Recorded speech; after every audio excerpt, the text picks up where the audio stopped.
पंढरीचा राजा पंढरीचा राजा पंढरीचा राजा पंढरीचा राजा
करुणाकरा दयाळा तुमचा अनुग्रह देव पावन घालो चराचरी मस्तक हे पायावर या वारकरी संतांच्या वचनायिका कमलापती माझी रंकाची विनंती कर जोडी तो कधी काळी आपण असावे जवळी घ्यावी घ्यावी माझी भाक जरिता माझे नानिक तुक या मधनुमळ देवा आणि शब्द एकुताची राखावा कर जोडी तो कधी काळी आपण असावे जवळ विठाला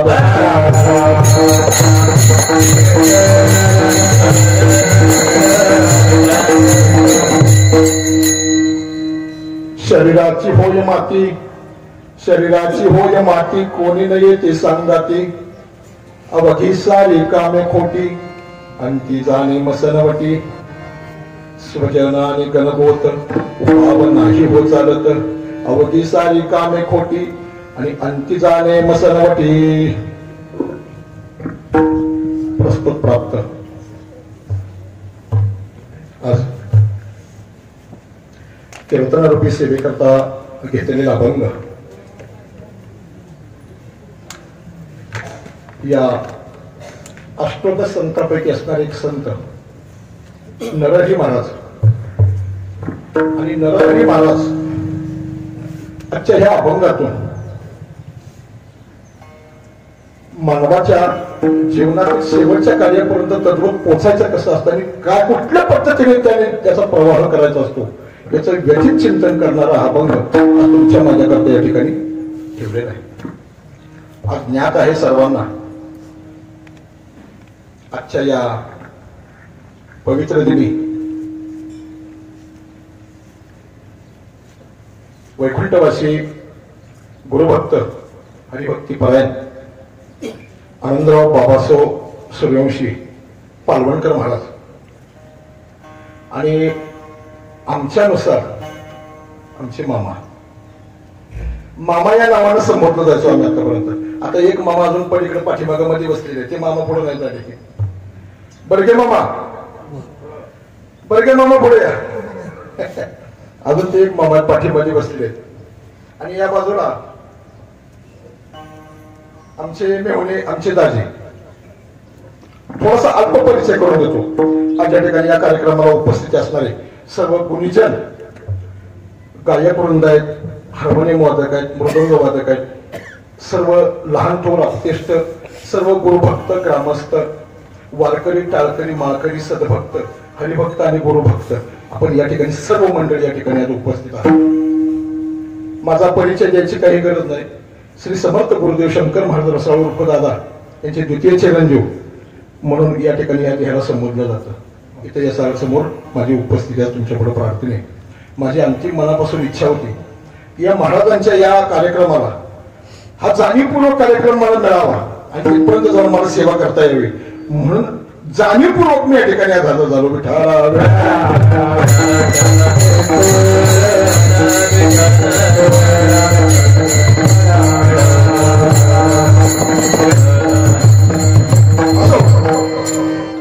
थोडा अल्पसा परिहार देण्याचं कारण आहे. अल्पसा परिहार द्यावा लागतो.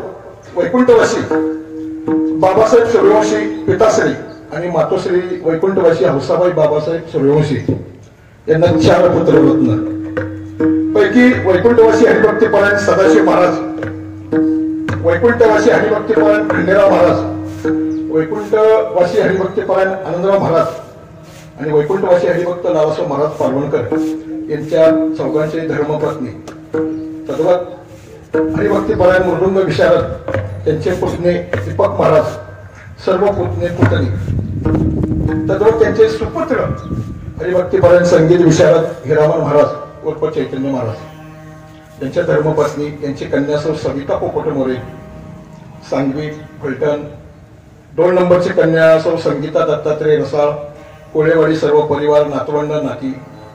त्याचप्रमाणे त्यांचे नातू हरिभक्तीपरायण तबला विशारद घनश्याम महाराज सूर्यवंशी हे परिफळ यमकम आहे. त्यांच्या सुविद्य धर्मपत्नी हरिभक्तीपरायण अर्पणा घनश्याम सूर्यवंशी. त्याचप्रमाणे हरिभक्तीपरायण त्यांचे नातू रामदास बीएससी ऍग्री झालेले आहेत. त्यांची कन्या चैतन्य महाराज सौ ज्योत्स्ना विशाल कदम पालवण एटी फार्मसी. आणि या सर्वांचं मूळ गंगा भागीरथी गोदाबाई आनंदराव सूर्यवंशी नानी यांच्या महाराजांच्या धर्मपत्नी. त्यांची मामा कंपनी हरिभक्तीपरायण नानासो रणवरे, त्यांची पत्नी परिवार हरिभक्त बाळासो रणवरे, संपूर्ण मावशींचा परिवार 4 जणी मावशी, गणगोत आप्तेष्ट नातेवाईक पंचक्रोशीतील सर्व पाहुणे मित्र गोत सदभक्त गुरुभक्त सर्व उपस्थित परिवार या ठिकाणी जमलेले लहान थोर अज्ञान सुज्ञान सर्वांच्या चरणावर एक वेळ मी नतमस्तक होतो आणि मी सेवेला सुरुवात करतो.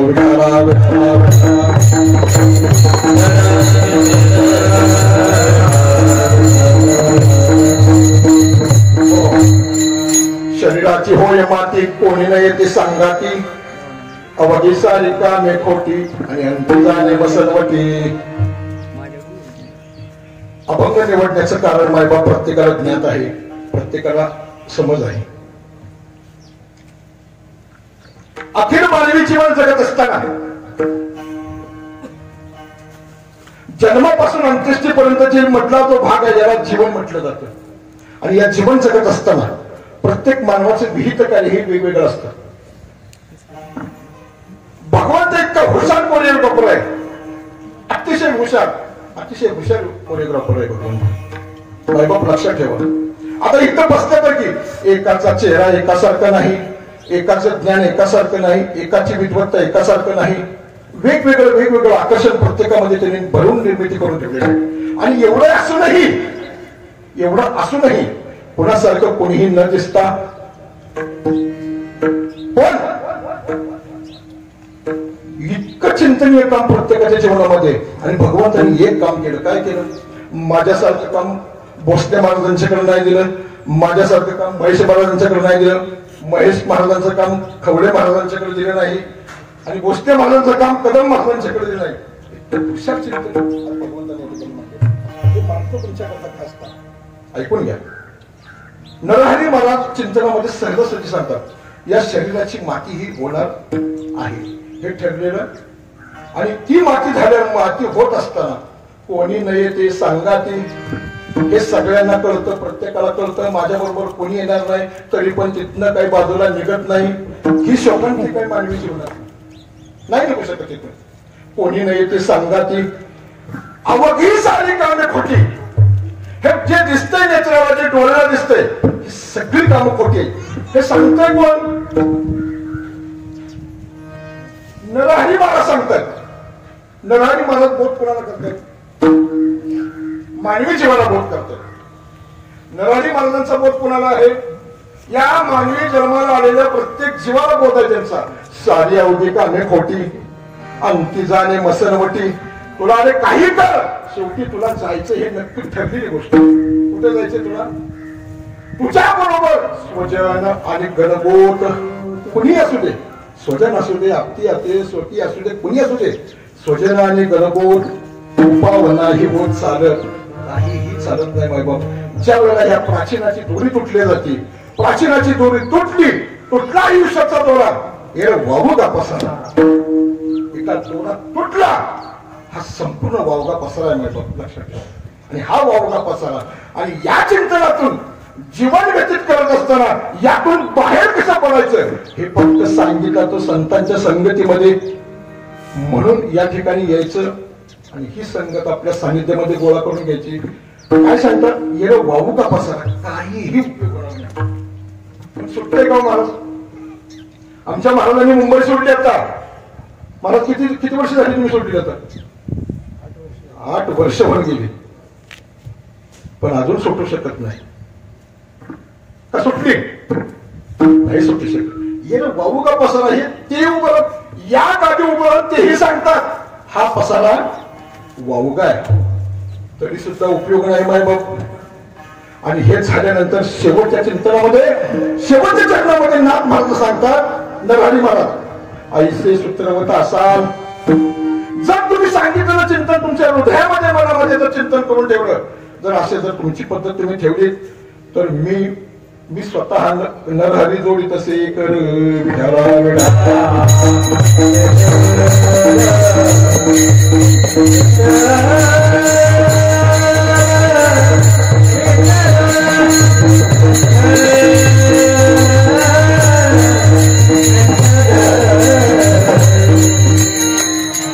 शरीराची होय माती कोणी नाही ती संगाती, सारी अवघी कामे खोटी अंती जाणे मसनवटी. मायबाप आजच्या निमित्ताने या ठिकाणी कार्यक्रम ठेवला. आपण बरोबर आज 1 वर्षापूर्वी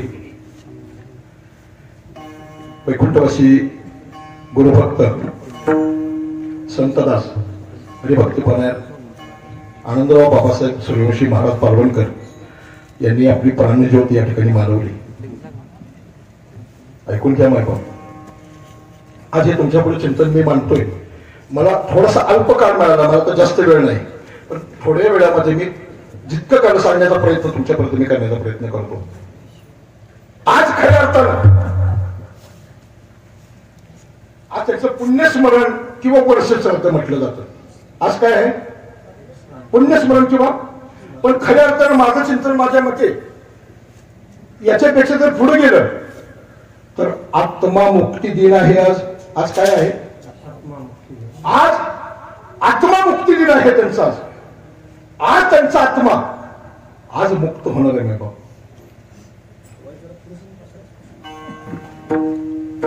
पुढे सरा मायबा, पुढे सरा. विढाला विढाला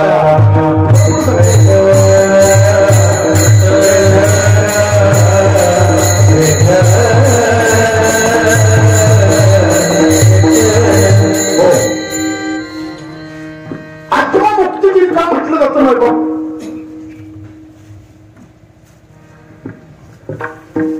जन्मापासून जीवन जगत आले आणि जीवन जगत असताना अंत्येष्टीपर्यंत काळ आला. अंत्येष्टीपर्यंत काळ आला आणि जो काळ आला तो काळ आला, काळ घेऊन आला. आणि ज्या दिवशी काळ घेऊन आला मायबाप, त्या दिवशी या देहातून, या देहरूपी घरातून आत्मारूपी नावाचा पाहुणा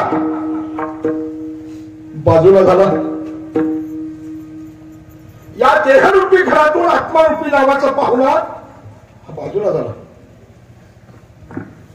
आणि ज्या क्षणाला बाजूला झाला त्या क्षणाला आपण ठरवलं की वारला, मेला, गेला. प्रत्येकाच्या भाषेनुसार त्याच्यामध्ये बदल आहे. आणि ज्या ज्या पाहुणा बाजूला निघाला, ज्यावेळेला बाजूला गेला त्यावेळी खरा तो आत्मा मुक्त झाला. त्या दिवशी हॅलो देहापासून अलिप्त झाला. आता लक्षात ठेवा नाही बा, अलिप्त झाल्याबरोबर जवळचे असणारे गणगोत नातेवाईक आप्तेष्ट सर्व मंडळी आपण त्या ठिकाणी जमा झालो. इकडनं फोन झाला, तिकडनं फोन झाला, प्रत्येकापर्यंत वार्ता वाऱ्यासारखी वार्ता जिकडे तिकडे पसरली गेली. आणि ती वार्ता पसरल्यानंतर प्रत्येक जण येऊन या ठिकाणी त्यांची भेट घेण्याकरता इथं आले. आता मला सांगा, भेट घेण्याकरता कुणाच्या आले?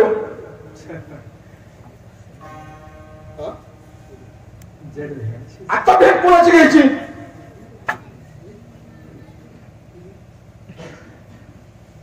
साधा सोपा प्रश्न आहे.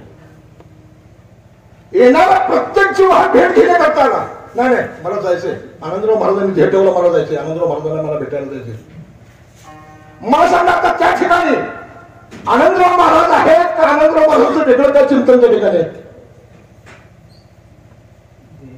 मग गेला जो गेला, यातून पाहुणा जो निघाला, पाहुणा जो बाजूला गेला, त्या पाहुण्याचं चिंतन आज या ठिकाणी नरहरी महाराजांनी मला मांडायचा प्रयत्न करायला सांगितलं.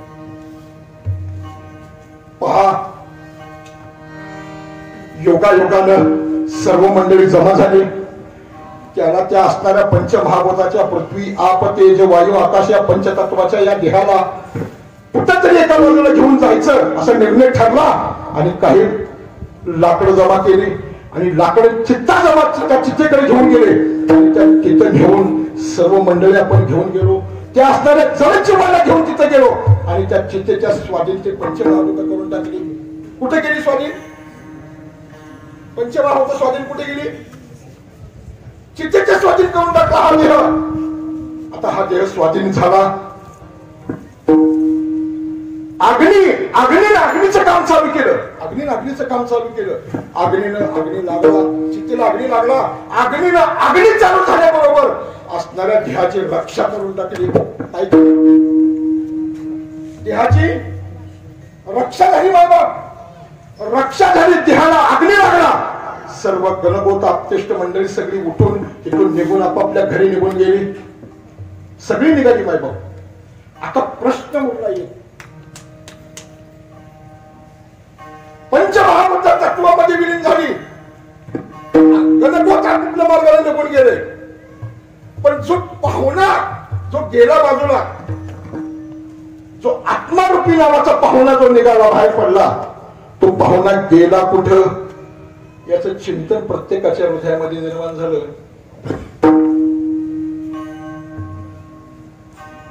तो पाहुणा कुठं गेला? अग्नीचं काम केलं तुम्ही, त्यांचं काम केलं, पेटवून देण्याचं काम तुम्ही केलं, चित्तीने तिचं काम केलं, तिच्या स्वाधीन करून घेतलं, असणाऱ्या देहाची रक्षा करून टाकली. पण तो पाहुणा गेला कुठं? हा अतिशय महत्वाचा प्रश्न आहे. त्या पाहुण्याने काय केलं? ज्या घरात तो पाहुणा या देहरूपी घरातून ज्या ठिकाणी बाजूला झाला, त्याच घरामध्ये तो पाहुणा 3 दिवस भरकटत राहिला. भरकटत होता. किती दिवस? त्याची भ्रमंती 3 दिवसाची. किती दिवसाची?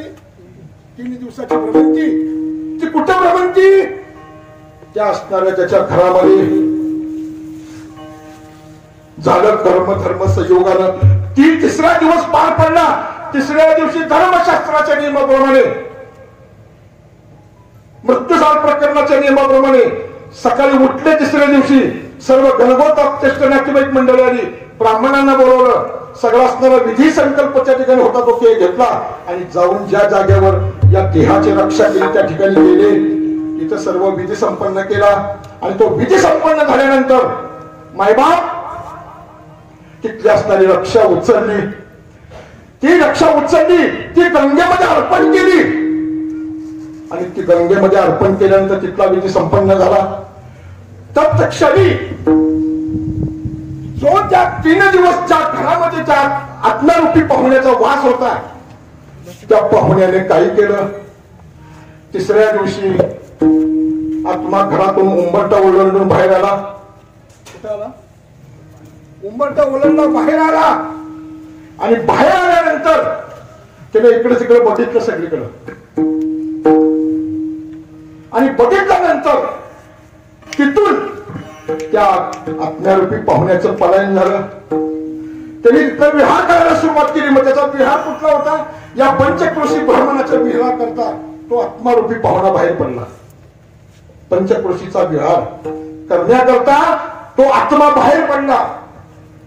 मग तो पंचक्रोशीमध्ये विहार करत असताना ज्या ज्या ठिकाणी त्यांचं मन गुंतलं होतं, ज्या ठिकाणी त्यांची मुलगी असेल, ज्या ठिकाणी त्यांचा जावाई असेल, ज्या ठिकाणी त्यांचा नातू असेल, ज्या ज्या ठिकाणी कुठे त्यांचं धन असेल, ज्या ठिकाणी कुठे संपत्ती असेल, ज्या ज्या ठिकाणी त्यांचं मन गुंतलेलं असेल, किंवा आमच्या ह्या पालवांच्या मोहळात असतात, महाराजांचं शेत कुठं खाली मोहळातच, मोहळामध्ये जाऊन भ्रमंती करत बसला तो आत्मारूपी पाहुणा. किती दिवस? तिसऱ्या दिवशी उंबरठा ओलांडून बाहेर आलं. तिसऱ्या दिवशी उंबरठा ओलांडून बाहेर आल्यानंतर तिसऱ्या दिवशी पासून 7 दिवसाची भ्रमंती यात्रा त्यांना प्राप्त झाली. किती दिवसाची? आता ते 7 दिवस आणि पाठीमागचे 3 दिवस झाले. किती दिवस माय बाप? 10वा दिवस आला. आणि 10व्या दिवशी सर्वांनी पुनश्च निर्णय ठरवला आणि दशक्रियेचा विधी कार्यक्रम म्हणून आपण सर्वांनी मिळून आपण पुनश्च एकदा त्या घाटावर गेलो. कुठे गेलो?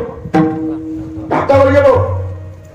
त्या घाटावर जाऊन तिथला विधी संपन्न केला. तिथं असणारा पिंड जो काय असतो तो पिंड त्या ठिकाणी गोळा केला.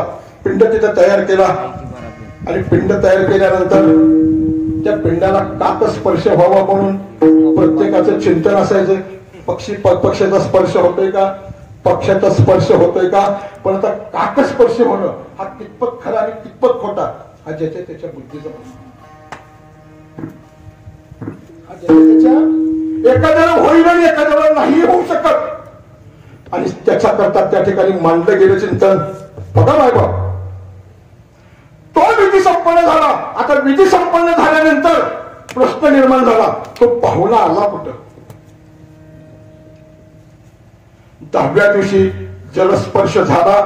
जलस्पर्श झाल्याबरोबर त्या पिंडाचा स्पर्श जलाला झाला आणि त्यावेळेला तो असणारा आत्मारूपी पाहुणा तिथनं बाजूला निघाला आणि तो तिथून बाजूला सटकून या असणाऱ्या अवकाशाच्या निर्वात पोकळीमध्ये त्याचं भ्रमण चालू झालं. या अवकाशामध्ये असणारी जी निर्वात पोकळी आहे त्या निर्वात पोकळीमध्ये त्याची भ्रमंती चालू झाली. कोणाची? आत्म्यारूपी पाहुण्याची भ्रमंती त्या अवकाशाच्या पोकळीमध्ये बाहेर पडू लागली. मग तो असताना कसा दिसत होता? तो असा धुरकट रंगाचा, थोडासा लांब आणि हातामध्ये चेंडूच्या आकाराचा एवढासा मोठा गोल गोळा आणि त्याचा धुरकट रंग, अशा प्रकारचा तो गोळा या अवकाशाच्या भ्रमंतीमध्ये तो फिरत होता. माय बाप, तो फिरायला सुरुवात झाली. याला धर्मशास्त्रानुसार पिशाच्य योनी म्हटलं जातं. पिशाच्य योनी पुन्हा काय म्हटलं जातं? पिशाच्य योनी म्हणजे ते भूत बाधा खेत वगैरे नाही. याला अतृप्त आत्मा म्हटलं जातो. याला अतृप्त आत्म्याची भटकंती, याला पिशाच्य योनी या ठिकाणी म्हटलेलं आहे. ऐकून घ्या. आणि या पिशाच्य योनीमध्ये तो भटकत राहिला. आता त्याचं भटकंती किती दिवस आहे माय बाप? त्याची भटकंती आजच्या या दिवसापर्यंत त्याची भटकंती विठाला.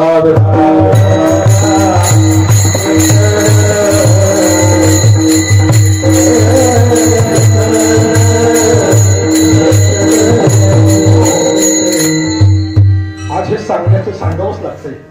आज कार्यक्रमच वर्षश्राद्धाचं निमित्त आहे आणि ती भटकंती त्याची त्या वर्षाच्या परिस्थितीमध्ये एक वर्षभर, मग त्या वर्षाच्या भटकंती परिस्थितीमध्ये त्याच्याकडनं त्या पिशाच्या योनीच्या माध्यमातून त्याच्याकडनं काय केलं जातं माय बाप? त्याच्या जन्मापासून त्या अंत्येष्टीपर्यंतच्या कालावधीमध्ये जे काही कुठलं पाप पुण्याचं काम त्या जीवाकडनं घडलं असेल, ज्ञानार्जन घडलं असेल, चिंतन घडलं असेल, मनन घडलं असेल, एखाद्याचं बाण टोकरलं असेल, एखाद्याचं काही निमित्त करून काहीतरी केलं असेल, एखाद्याचं वजवाटोळ केलं जरी असेल, एखाद्याचं चांगलं केलं असेल, याचा लेखाजोखा 1 वर्ष या यातनेतून त्याला त्या आत्म्यारूपी पाहुण्याला द्यायचा असतो. म्हणून त्याची भ्रमंती 1 वर्षाच्या कालावधीमध्ये चालू असते. आज बरोबर ठीक 11:15 वाजेपर्यंत ही भ्रमंती चालू असते. आज 11:15 वाजेपर्यंत. आता बरोबर ठीक 11:15च्या नंतर यमधर्मारी चित्रगुप्त लोकांच्या समोर सगळा त्याचा लेखाजोखा सगळा वाचत परत बघितला जातो. आणि तो लेखाजोखा बघितल्यानंतर आजच्या या दिवशी बरोबर ठीक 12:05 त्या असणाऱ्या पिशाच्या योनीतील आत्म्याला आज पुनश्च परवानगी दिली जाते. आणि तो वर्षभर भटकणारा जो असणारा आत्मा तो आता एक 5-10 मिनिटांमध्ये या मंडपाच्या कुठेतरी आवारामध्ये येऊन बसणार. वर का बसतो? ज्यांच्याकरता आयुष्याची राख रांगोळी मी केली, ज्यांच्याकरता स्वकष्टाने मी सगळे निर्मिती केलं, ज्यांना मी जन्म दिला, ज्यांच्याकरता मी रात्रंदिवस कष्ट काबार कष्ट केलं, पण या योनीतून मला मुक्त करण्याकरता माझ्यासाठी ते काही करतात का? नामचिंतन त्यांच्याकडनं काही घडतंय का? माझ्या नावे 2 शिल्लक त्यांच्याकडनं काही उठली जातात का? हे बघण्याचं काम बघण्याकरता तो आज या दिवशी आज आत्मामुक्त होण्याकरता या मंडपाच्या कोपऱ्यावर कुठेतरी येऊन बसलेला असतो. तो आज आरती आता या ठिकाणी येणार आहे. आज त्यांचा आत्मा मुक्त होणार आहे. हे त्रिकालाबाजी सत्य. हे त्रिकालाबाजी सत्य. आज आजच्या दिनी आत्मा हा मुक्तच होणार आहे. आणि आज मुक्त होऊन ज्या ज्या घटना त्यांच्या जीवनामध्ये काय घडल्या असतील, आता चालू या गेलेल्या जन्मामध्ये जे जे त्यांच्याकडनं क्रियाकर्म घडले असतील, त्या क्रियाकर्मानुसार येणारी पुढची योनी त्यांना प्राप्त होणार नाही. आता येणारी योनी आता 12:05 त्यांना त्या योनीमध्ये त्यांचा प्रवेश होणार आहे. माझं चिंतन आहे, तो उपस्थित सर्व बसलेल्या पालवण ग्रामस्थ असतील, पंचक्रोशीतील सर्व काही मंडळी असतील, त्यांचे आप्तगण नातेवाईक, सद्गुरू घराणा आहे या ठिकाणी, त्यांच्या अगदी जवळच राहणारी सर्व मंडळी या ठिकाणी, सद्भक्त मंडळी या ठिकाणी आहेत. आमचे बर्गे बापू आहेत, किसन महाराज आहेत, अन्यथा आणखी बरीच मंडळी या ठिकाणी उपस्थित आहेत. आज त्यांच्या मुक्ती दिनानिमित्त आज त्यांना मुक्त व्हायचे. भगवंता आपण हात जोडून पांडुरंगाला विनंती करू सर्वजण, कुठल्या ना कुठल्या योनीमध्ये त्यांना जन्म तुम्ही घालणार आहात त्यांच्या नियमानुसार त्यांना जे घडणार त्या योनीमध्ये तुम्ही जन्म घालणार आहात हे आम्हालाही माहिती आहे. पण आमचं सर्वांचा हात जोडून चिंतन आहे, त्यांच्या जीवनामध्ये त्यांनी जी विहित कार्य केली, त्यांच्या जीवनामध्ये जे त्यांनी चिंतन केलं, त्यांच्या जीवनामध्ये त्यांनी सद्गुरू प्राप्ती करून घेतली, त्यांनी त्यांच्या जीवनामध्ये सद्गुरूने दिलेल्या बोधावर आवरून होऊन शेवटच्या टप्प्यापर्यंत शेवटचा क्षण गाठत आले. जर असं त्यांनी त्यांचं जीवन व्यतीत केलं असेल तर भगवंता आमची पुनश्च एकच विनंती आहे, त्यांच्याकरता नको, पण या सर्व जणांच्या करता तुम्ही भगवंता तुम्ही एक काम करा, पुनश्च त्यांना एकदा परत या पालवण नगरीमध्ये घेऊन या आणि त्यांच्या कुटुंबाची असणारी राहिलेली जी अशा अपेक्षा आहे ही पूर्णत्वाला घेऊन जा. ही सर्व आपण उपस्थित मंडळी प्रार्थना करू आणि भगवंताच्या चरणी प्रार्थना करू. विठाला विठाला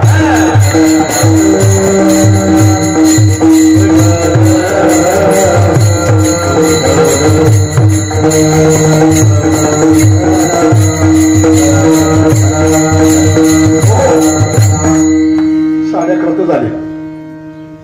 साखरे महाराजांनी चांगली पुढे उशीर केला का काय समजत नाही मला. काय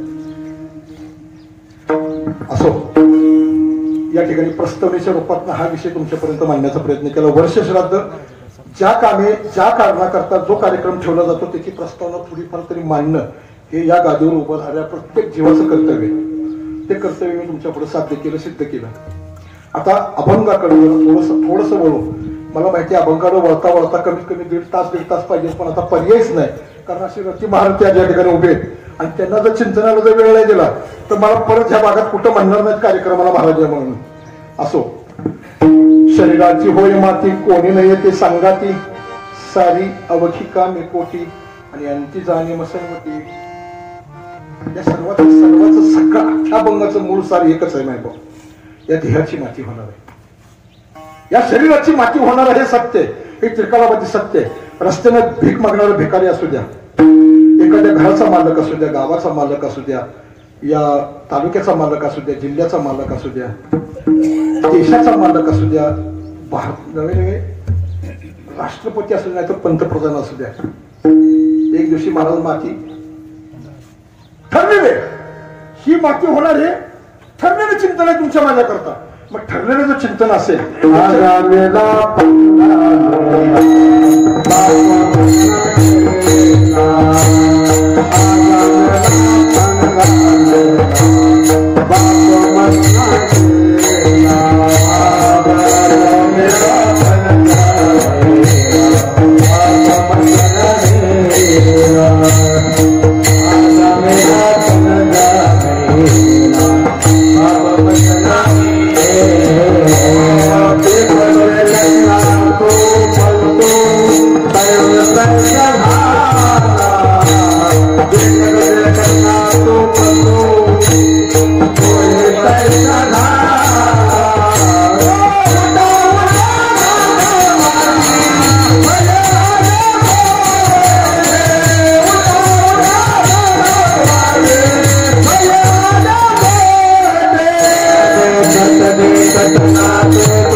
देखत देखत नातो पण तोही तैसा झाला रे. म्हणजे सगळ्याला मला वाटलं इथल्या कोणालाच माहित नाही आपण मरायचे.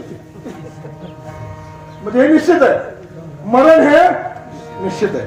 ओके, मग मरण हे निश्चित आहे जर कळत असेल तर शोक का?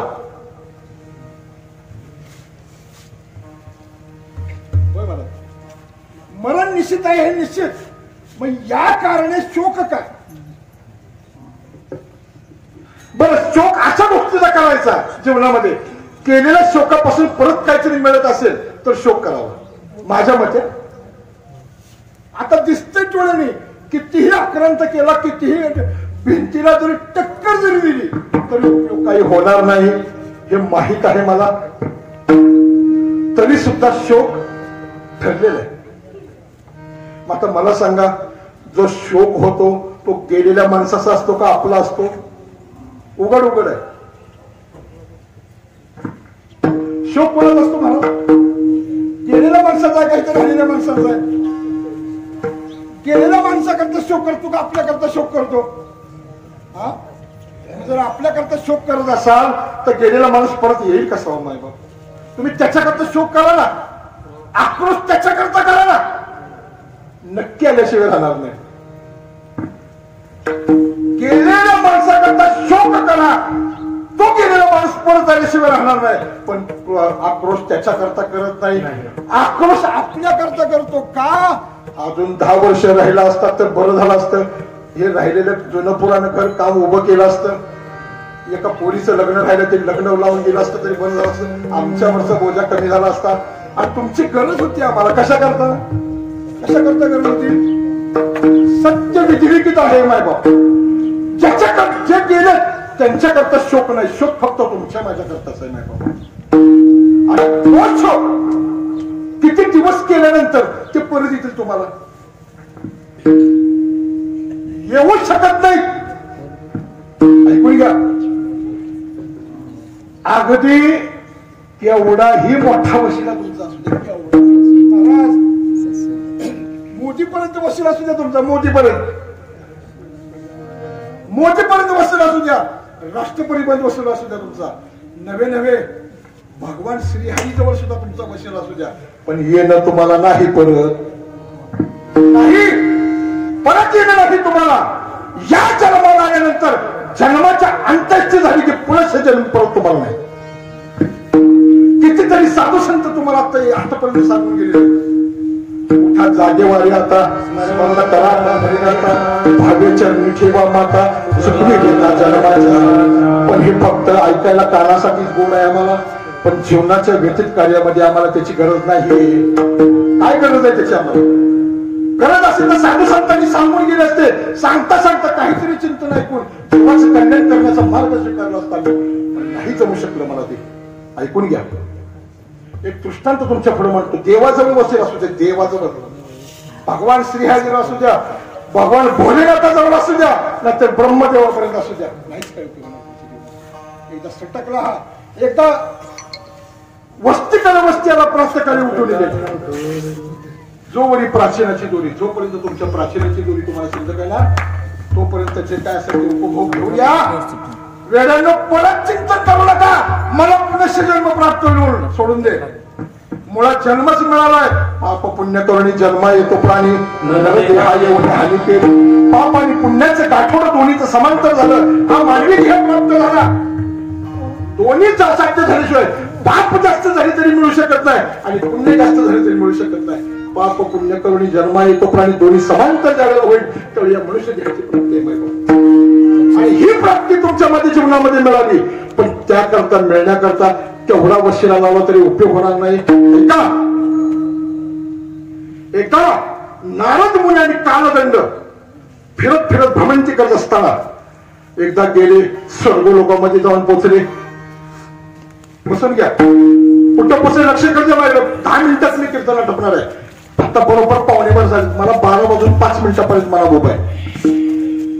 नारद महर्षी आणि कालदंड फिरत फिरत फिरत फिरत स्वर्ग लोकांमध्ये पोहोचल्यानंतर जे गेले ते कुठे पोहोचले? जयंती नामक जयंतीच्या घरी आले. कोणाच्या घरी आले? जयंतीच्या घरी आले. जयंतीच्या घरी आल्यानंतर जयंतीचे मालक बाहेर बसले होते.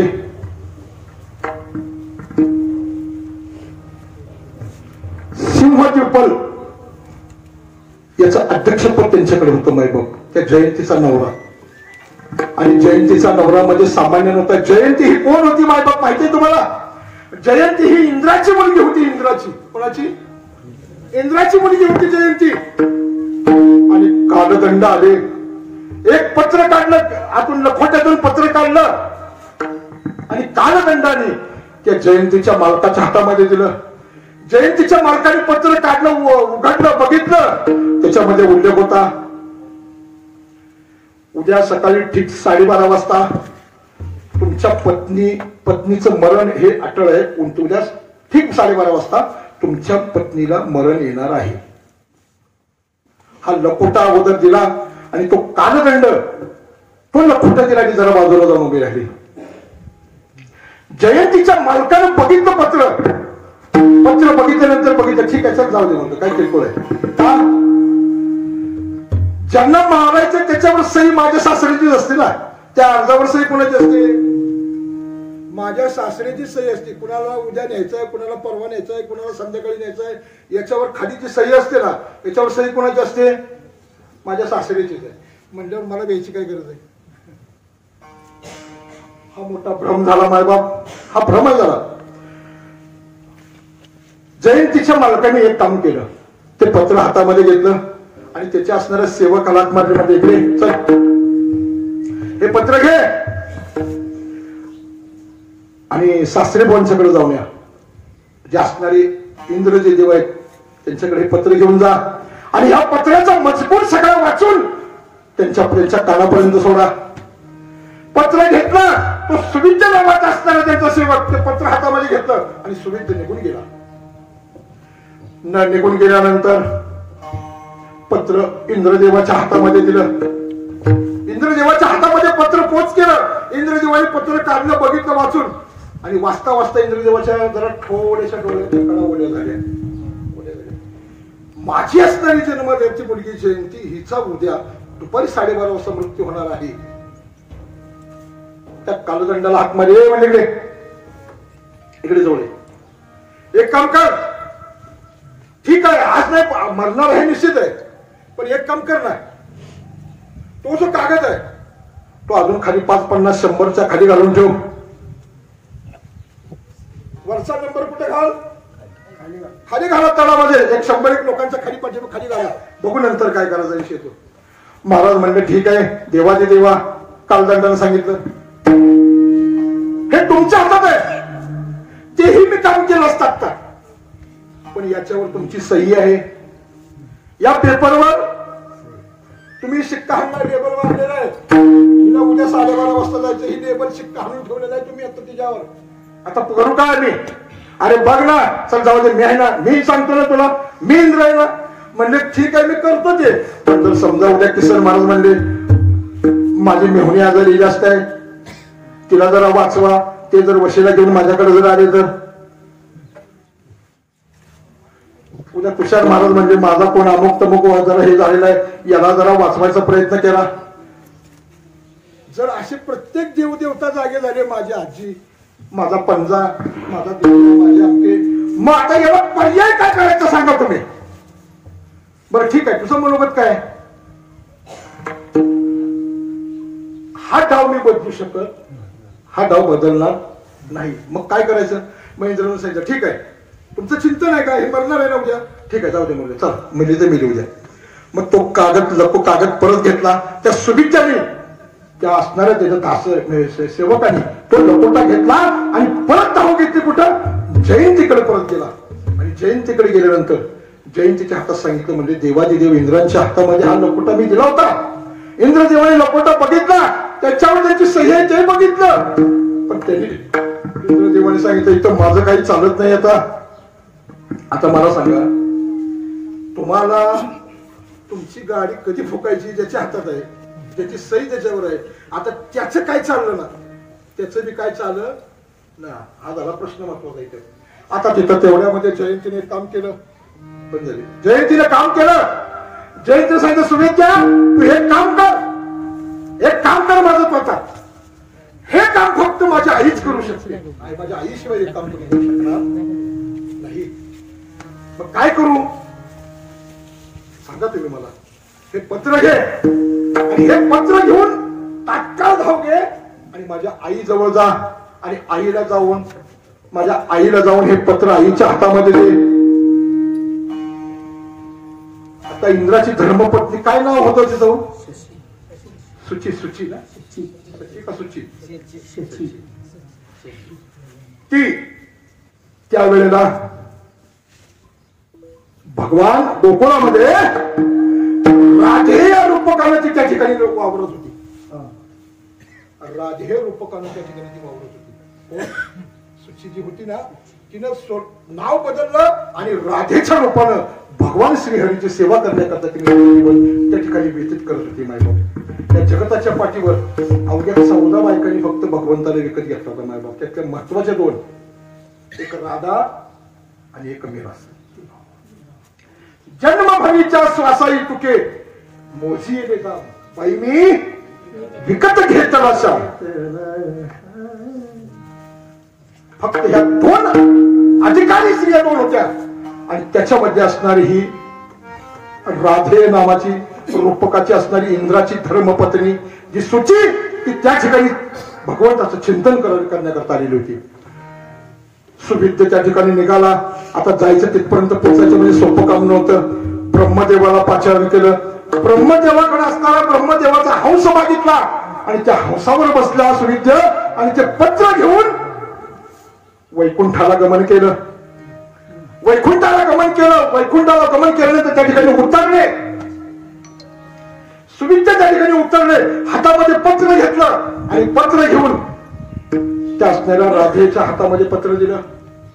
राधेनं बघितलं, पत्र उघडलं, लखोटा उघडला आणि लखोट्यामध्ये उघडल्यानंतर बघितल्यानंतर ज्यावेळी तिला समजलं माझी असणारी जी माझी कन्या, माझी मुलगी जयंती, तिचा उद्या 12:30 वाजता मृत्यू होणार आहे.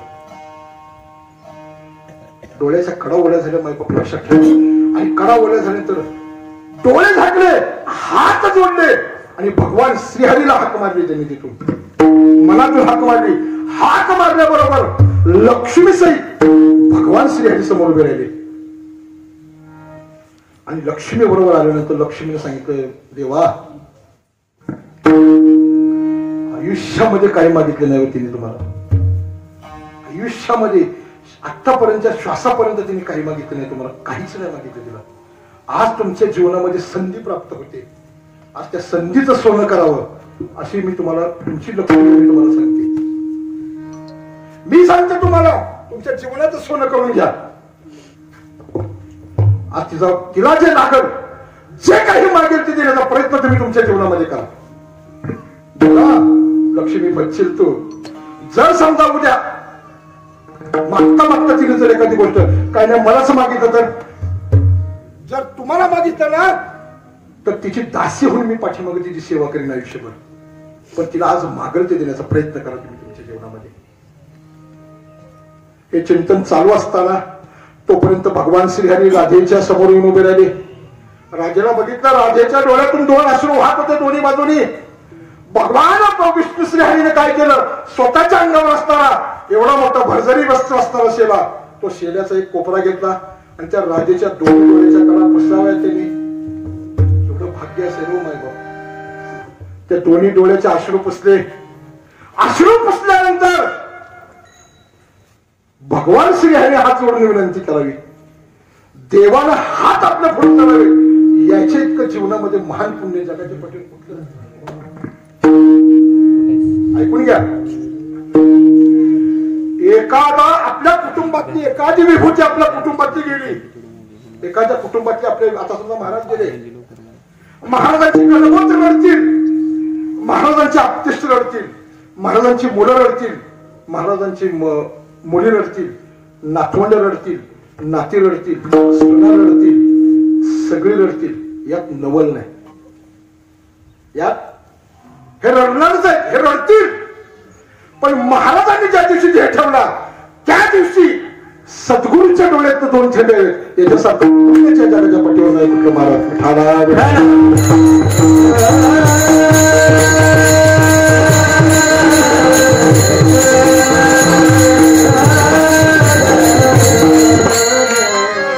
इतकं पुण्य कमवण्याकरता याच्याकरता एक करावं लागतं. काय करावं लागतं, पडून राहीन तये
प्रत्येक श्वासाबरोबर फक्त चिंतन सद्गुरूच्या जीवनामध्ये चिंतन केलं गेले. म्हणून आजचा हा दिवस या ठिकाणी प्राप्त होते. असो, चिंतन कुठं आलं मग अशी सुचीच्या डोळ्यातून छातनं पाणी बाहेर पडलं आणि सुचीला भगवंताने सांगितलं, राधे आज तुझ्या दोन्ही नेत्राच्या कडे ओल्या झाले. असं काय तुझ्या जीवनामध्ये घडले मला सांग. जे जे करायचे तो करण्याचा मी प्रयत्न करेन, पण तुझे हे असू मी नक्कीच बंद करेन. राजेने सांगितलं, देवा आयुष्यामध्ये मी मग सांगितलं जन्मभरीच्या श्वासा इतके मोजी रे मी दान. इतकं दाम मोजले जीवनामध्ये. या देहातील 24 तासाच्या 21,600 वेळेच्या नाम जपामध्ये याचा एकही जप माझा वाया नाही गेला. एवढं चिंतन भगवंता मी फक्त माझ्याकरता केलं, या देहाकरता केलेलं आहे. पण एक शेवटी जीवन मानवी आहे ना माझं. मी मानवी जीवनामध्ये आहे, याच्यामुळे कुठेतरी थोडं तरी काहीतरी जागा होते माझं. आणि त्या जागेपणामध्ये माझ्या मुलीचं जीवदान मला परत मिळावं असं माझं आतून काहीतरी उठतंय. एवढी माझी इच्छा पूर्ण करावी भगवंता. भगवंताने बघितलं, राधेच्या मुखाकडे बघितलं, लक्ष्मी मातेच्या मुखाकडे बघितलं. लक्ष्मी मातेनं हाताला जरजण ओढून नेलं बाजूला. तिचा अधिकार होता हो, तिचा अधिकार होता. हाताला जरजण ओढून बाजूला नेलं. देवा संधी सोडू नका, आता ही संधी सोडू नका तुम्ही तुमच्या जीवनामध्ये. आता तुम्हाला तिला काहीतरी देण्याचं तुमच्याकडे काहीतरी आहे. तिने मागतच नाही, मागणार नाही.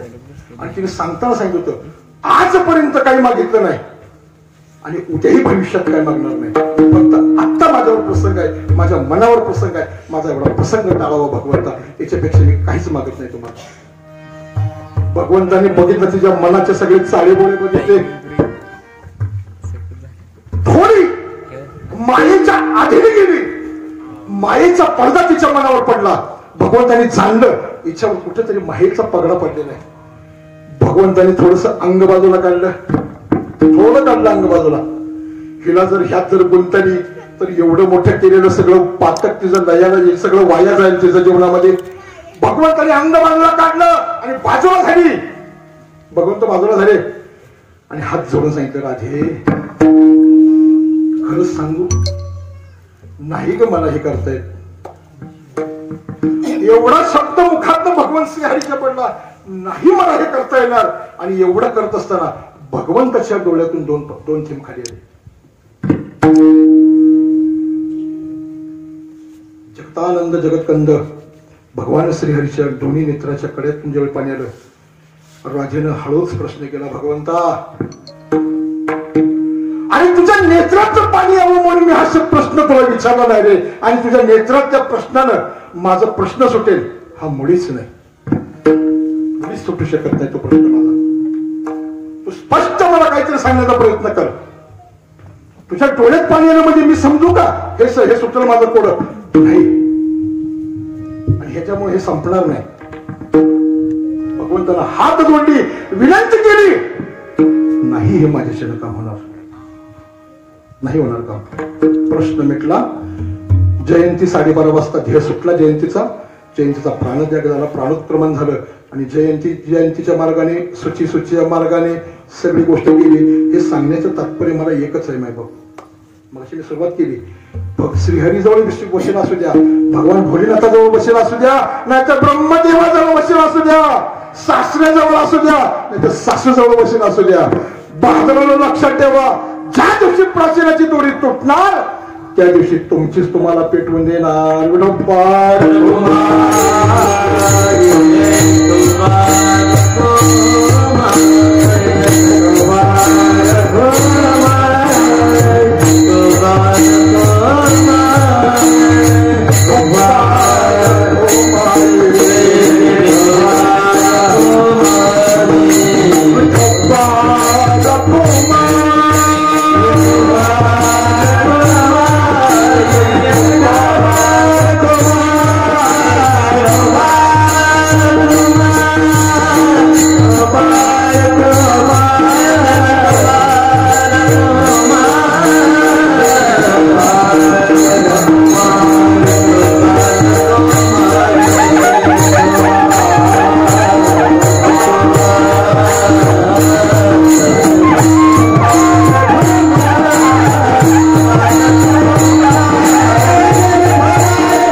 काही अल्पकाळ वेळेमुळं मला बरंच काही तुमच्या बरोबर ठेवण्याचा प्रयत्न करायचा होता. का सांगतो मी तुम्हाला का ठेवायचं होतं. होते बहुत दिवस आर्त महाराज, होते बहुत दिवस आर्त, त्याची आजची माझं फळाशी आली. बहुत दिवसाची इच्छा होती माझी हे कुठेतरी फळाला यावं, पण आज त्याचा योग या ठिकाणी आला आणि तो योग संपन्न माझ्या जीवनामध्ये झाला. पण काय करायचं, अल्पसा वेळ तुम्ही महाराजांच्या आमच्या येण्यामुळे मला लागत झाला. आम्हाला सांगितलं महाराजांची गाडी आधी कुळक जाय पास करून वर आली म्हणजे तुम्ही दम काढा, तुम्ही दम काढल्याशिवाय पर्याय नाही. शेवटी थांबावं लागलं मला, काय करणार. असू दे, जो काय असेल भार मी त्यांच्यावर सोडतो. मला काय थोडस, आणि जर काय चूक वाट जर माझ्याकडे काय झाली किंवा माझं काय शिल्लक राहिलं असतं ते महाराजांच्यावर बरं का, माझ्याकडे काही नाही. उद्या परत मला नको महाराजांनी कीर्तन अर्ध्या स्वतः निघून गेले, माझ्यावर नाही त्यांच्यावर सगळा भार आहे. असो, शरीराची होय माती कोणी नाही ते सांगाती, सारी अवघी कामे खोटी आणखी जाणे मसनवटी, स्वजना आणि गणगोत उभावना हे व चालत. आताशी फक्त वरची एकच लाईन झाली, शरीराची होय माती कोणी नाही ते सांगाती, एकच लाईन झाली. आता उर्वरित लाईन कुणी हाक मारली तर नाही, कुणी हाक मारली तर बघू योग आला तर. असो, माझ्या संपूर्ण समर्थ गुरुवर्य शंकर महाराज रसाळ तत्वत आमच्या मातोश्री गुरुमाता परमपूज्य आदरणीय माई या संप्रदायाची संपूर्ण परंपरा, या ठिकाणी बसलेले सर्व उपस्थित समर्थांच्या सानिध्यामध्ये जी काही राहिलेली बागडलेली मंडळी, समर्थांचा वरदहस्त ज्यांच्या मस्तकावर प्राप्त झालेला आहे, असे समर्थ सद्गुरू शंकर महाराजांची कृपावंत सद्भक्त या ठिकाणी सर्व उपस्थित आहेत. या ठिकाणी अल्पशा वेळेमध्ये मला अल्पशी सेवा मांडण्याचा जो काही मला एक या ठिकाणी संधी दिली, याबद्दल या सूर्यवंशी कुटुंबातर्फे मी परत प्रथम त्यांचं सर्वांचं धन्यवाद मानतो. अजून मला बरंच काही या ठिकाणी मला मांडण्याचा प्रयत्न करायचा होता, पण कसं आहे, आजची ही जी वेळ आहे ती 12:05 ह्या गोष्टीचं फुलं पडलीच पाहिजे प्रतिमेवर. म्हणून राहिलेली सेवा ही अशीच करायला ती काही हे न संपणार का नाही. तुका म्हणे पोते नो हे पहिले रीते, हे संपणार पोत नाही आणि आता संपून उद्या काय करायचं परत आणखी. म्हणून लक्षात ठेवा, पारायण जर झालं, पारायण सुरुवात एक पहिल्या अध्यायापासून 18वा अध्याय झाला, शेवटी समाप्ती करताना परत काय करावं लागतं, पहिला पहिल्या 5 वळ्या घ्यायच्या, म्हणजे ह्याला परत खंड. तसं हे कुठेतरी थांबणंच गरजेचं आहे ना, मला हे थांबलंच पाहिजे आणि हे थांबवावं लागणार आहे आता मला काही अपनी कारणामुळे. तरी नरारी महाराजांनी अतिशय गोड चिंतन तुमच्या माझ्या जीवनाकरता मानवी जन्माला आलेल्या प्रत्येक जीवाला सांगितले, ए बाळानो, ए मानवांनो, या देहाची माती होणार आहे, तुमच्या बरोबर कोणी येणार नाही. अवघी सारी कामं सगळी खोटी होणार आहे, ही सगळी खोटी आहेत. शेवटी तुला एकट्याला जावं लागणार आहे. आणि एवढं झाल्यानंतर स्वजन जे तुझे मित्र परिवार आपते नाते गोते कुणी आहेत, हेही तुझ्या मदतीला कुणी येणार नाही. नाहक कॉलर ताट करू नको, नाहक कॉलर ताट करू नको. तुकडोजी महाराजांनी गोड अभंग सांगितलेलं सांगितलंय, हे नवरा या जन्माला आलायस ना, तू तुझं चिंतन कर. ऐकून घ्या, तू म्हणशील घरदार, अरे हे इथेच राहील सार, अरे मेल्यावरती आपलं घर गावाच्या बाहेर. एक सांगतोय कोण, संत सांगतोय. तू म्हणशील पैसा अडका, अरे हा इथेच राहील सडका, अरे मेल्यावरती आपल्या बरोबर मातीचा एक मडका. तुझं काय आहे काय, तुझं आणि तुझं काहीच नाही. तुझं ऐकून घ्या, इकडे बघा मॅडम, तुझं काहीच नाही. म्हणून हे माणसं शोक करतात तुझ्याकरता. तुझं जर काय असतं तर शोक केला असता का, तुझं जर काय असतं तर शोक केला असता का लोक माणसाने. तुझं काही नाही म्हणून हा शोक करतात. असो, शेवटी नरहरी महाराज अभंगाच्या उत्तरामध्ये प्रवेश करत असताना नरहरी महाराज सांगतात, ऐशे सूत्रवता असाल आणि नरहरी जोडी तसे कर.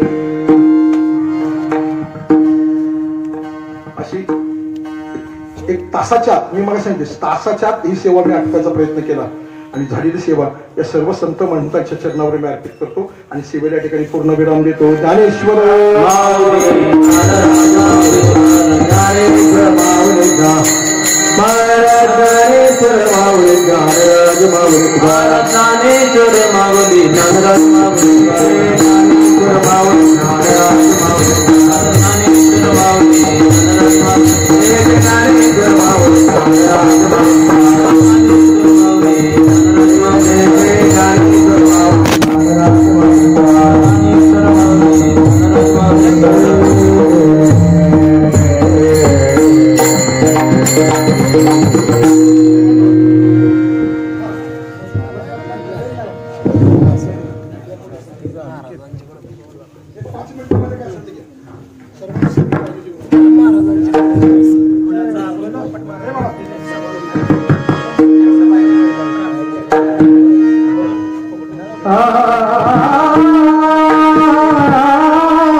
ऐसे सूत्रवता सारा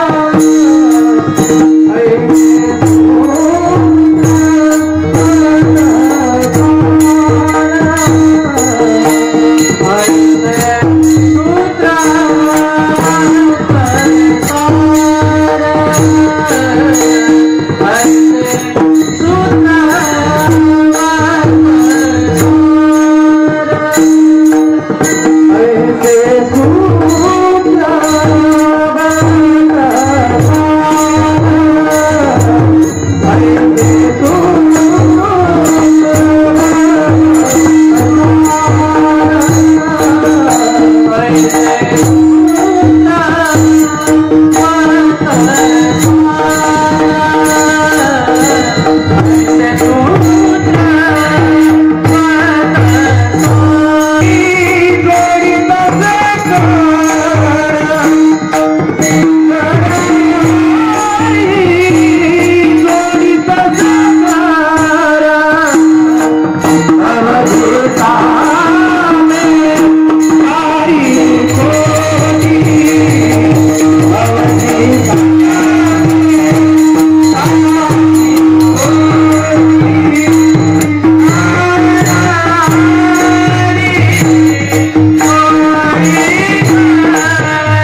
या ठिकाणी अतिशय वादवृंद सगळी संगीत विशारद मंडळी या ठिकाणी, पण वेळच कमी पडला, याला काही विलाज नाही. असो, जगे ऐसा बाप व्हावा ज्याचा वंश मुक्ती सजावा, पोटा येता हरडे पापा ज्ञान देव माय बापा, मुळी बाप होता ज्ञानी, आम्ही लागलो तयाचे नाही. तुका म्हणे मुक्तीचे बाळ माझी पूर्वा ब्रह्मीची आळ, या संतुक्ती प्रमाणे जगी ऐसा बाप व्हावा, कैसा, त्याचा वंश मुक्ती सजावा. लक्षात ठेवा, आयुष्यामध्ये जे केलं, महाराजांच्या जीवनामधला जो प्रवास महाराजांनी केला, तो प्रवासाची जी काही असणारी प्रशस्ती पत्र त्यांनी त्यांच्या या मुलांच्या रूपानं तुमच्या माझ्याकरता समाजाकरता ठेवलेली आहेत. आज तुम्ही या ठिकाणी वयानं मानानं सर्व गोष्टीने तुम्ही श्रेष्ठ आहात. माझी सर्वांना हात जोडून विनंती एकच आहे, जे पितृ छत्र जे हरपलं, जे असणारं सगुणातनं निर्गुणामध्ये गेलं, पण सगुणाचं छत्र धरण्याची ताकद तुमच्यामध्ये आहे. आणि या बालकांच्यावर ते छत्र तुम्ही कुपरा छत्र असंच ठेवून इथून पुढच्या त्यांच्या प्रवासामध्ये आपल्या खऱ्या अर्थाने या प्रेमाची त्यांना गरज आहे. आणि ही झालेली सेवा मी त्यांच्या चरणावर अर्पण करतो. या ठिकाणी शेवटचा एक अभंग होईल. अभंग झाल्यानंतर गुरु महाराजांचं भजन होईल आणि नंतर पुष्पवृष्टी या ठिकाणी होईल.